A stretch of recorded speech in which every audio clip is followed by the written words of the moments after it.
29 RKS North Country here at Heartland RV of Coldwater, Michigan. Well, shoot, what was this? Like 6,700-ish pounds, something like that. 6,725 or so sounds about right. Got a tractor passing through, so it might get a little noisy in a second. But used RV, we originally sold brand new, just came back in on trade, and all in all, looks all right. Power awning, power tongue jack, power stabilizer jacks, and closed underbelly. Basically, everything you want to make camping easy. This is designed to be push button simple, so that everything you do, you just, push the button and the machine does the work for you, basically. This way you're not spending all of your time and effort setting up your campsite, rather you're just spending your time and effort going camping. Outside utility shower over here and black tank flush. These are not uncommon things in travel trailers, but they were when this was built. And it's actually really because of Heartland specifically that travel trailers made a couple big jumps forward. They got they took a lot of things that were traditionally fifth wheel only features and brought them into travel trailers. And I think that's because Heartland went backwards as a company. Most companies start with little pop-ups and travel trailers, and then they go up to big fifth wheels from there. Heartland went the other way.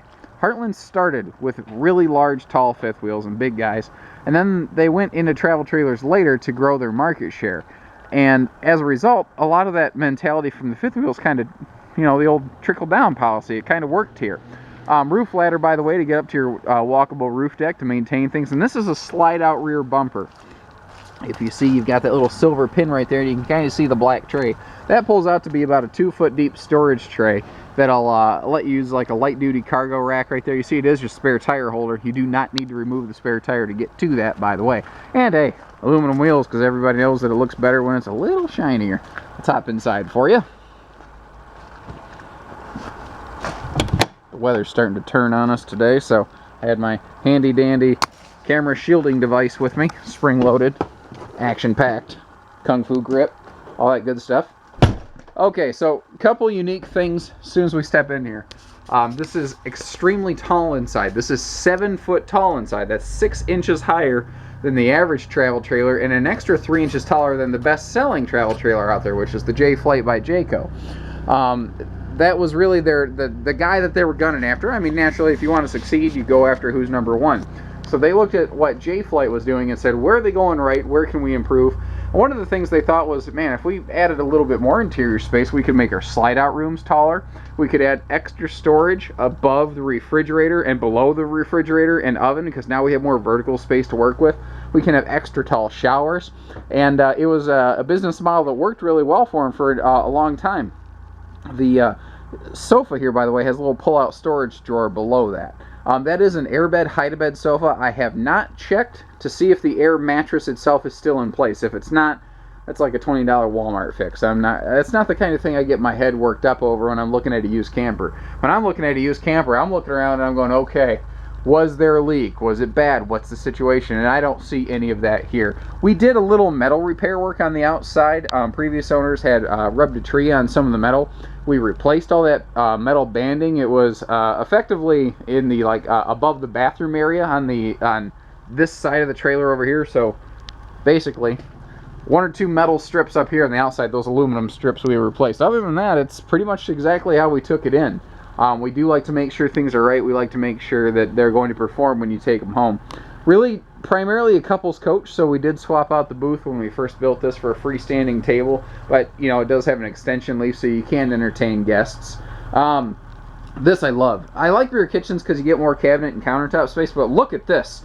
Although it's not the the most attractive way to phrase something, one of the fellas in the office said, wow, that looks like one of those slide-out morgue trays. And though I would like to come up with a more upbeat explanation for that, it is quite accurate. It is a very large, easy access storage area, and you can keep a lot of big stuff down here, and when you don't need it, it slides away. And there is a lock, by the way, to keep that from sliding around in transit.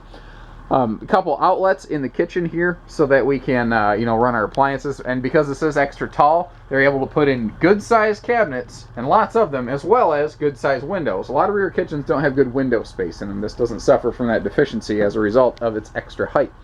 Pair of rocking swivel chairs over here. Now this little armrest in the middle, that's actually freestanding itself, so you can move that to wherever you like your perfect chair position to be.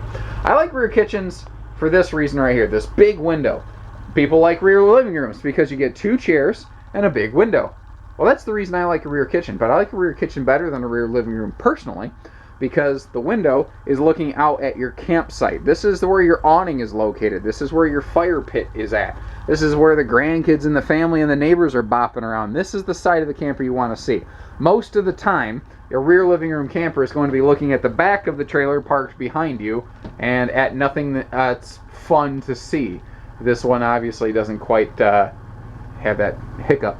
Original factory electronics present, even the remote controls, which is something I like to point out when I see them, because I don't know what it is. People like eat remote controls out of their campers. I don't know why.